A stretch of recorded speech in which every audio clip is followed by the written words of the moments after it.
You ask Tiger to solve. This deals with linear equations with one unknown. The final result is y equals 1 over 2. Let's solve it step by step. Group all constants on the right side of the equation. Add 6 to both sides.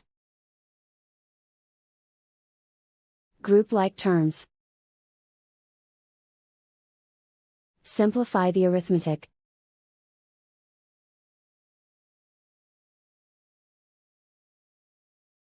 Isolate the y. Divide both sides by -4. Cancel out the negatives. Simplify the fraction. Cancel out the negatives.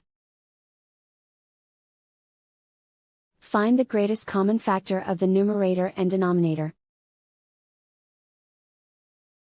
Factor out and cancel the greatest common factor. And so the final result is y equals 1 over 2.